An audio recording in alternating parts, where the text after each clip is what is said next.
Learning একাডেমিতে সবাইকে স্বাগত। আজকে দেখো ক্লাস 6 এর লেসন 1 যে স্টোরিটা রয়েছে, it all began with drip drip. এর এর যে রাইটিং স্কিলগুলো রয়েছে সেগুলো নিয়ে আজকে আলোচনা হবে। দেখো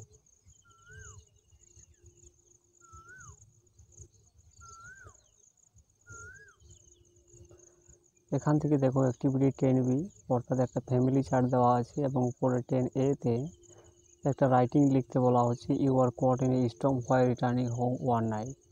অর্থাৎ রাত্রে ফেরার সময় তুমি হয়তো একটা ঝড়ে পড়েছো, সেই নিয়ে তোমাকে একটা প্যারাগ্রাফ রাইটিং লিখতে বলা হচ্ছে। তো দেখো আমি কিন্তু লিখে দিয়েছি, এইভাবে লিখবে তোমরা।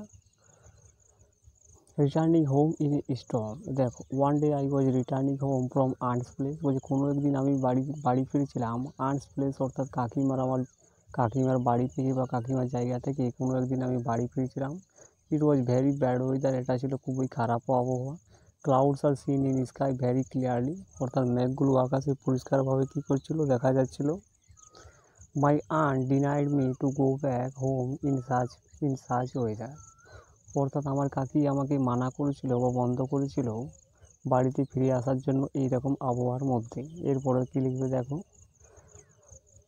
But I intended to return home that time. কিন্তু আমি জেদ করেছিলাম বাড়িতে ফিরে আসার জন্য সেই সময়। So I came out from aunt's place. তার জন্য আমি কী করলাম, বাড়ি থেকে বেরিয়ে পড়েছিলাম। Then I saw the sky became darked. তারপরে আমি দেখেছিলাম স্কাইটা অর্থাৎ আকাশটা কী হয়েছিল, অন্ধকার হয়ে গিয়েছিল। And the wild wind was blowing dangerously. এবং একটা বিশাল ঝোড়ো একটা বাতাস কী করেছিল, বইছিল ভয়ানকভাবে। তারপরে কী লিখবে দেখো, thereafter the rain started cats and dogs. তারপরে কী হলো, বৃষ্টি পড়েছিল মুষলধারে। ক্যাটস অ্যান্ড ডগস মানে মুষলধারে, মানে প্রচুর পরিমাণে বৃষ্টি কিন্তু পড়তে শুরু করেছিল। এরপরে দেখো,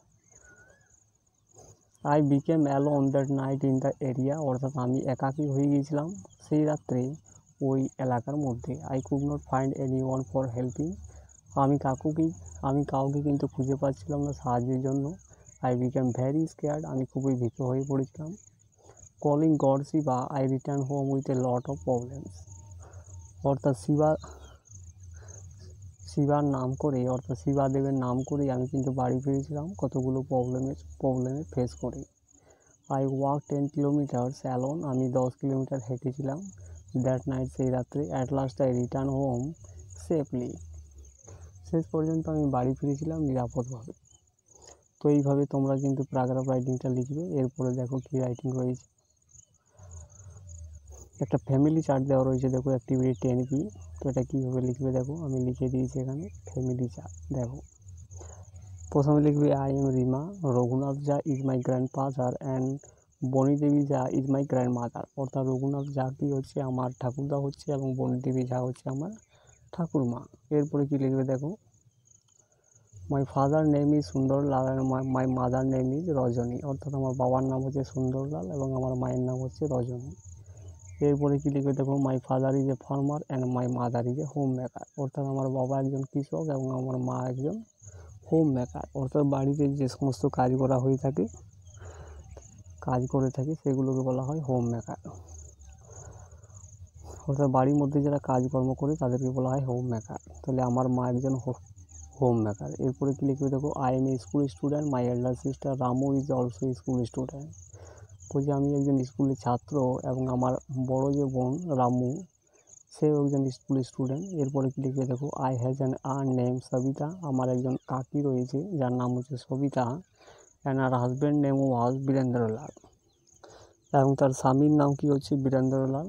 এরপরে কী লিখবে দেখো, Sabita is a porter and Birendralal is a postman. They have a child name Damu, he is a school student. তাদের একটা শিশু রয়েছে, তার নাম হচ্ছে ধামু, সেও একজন কিন্তু স্কুলের ছাত্র। তো এইভাবে ফ্যামিলি চার্টটা লিখবে, তাহলে হয়ে যাবে। তো ভিডিওটা ভালো লাগলে চ্যানেলটাকে সাবস্ক্রাইব করো এবং পাশের বেল আইকনে প্রেস করে রাখো।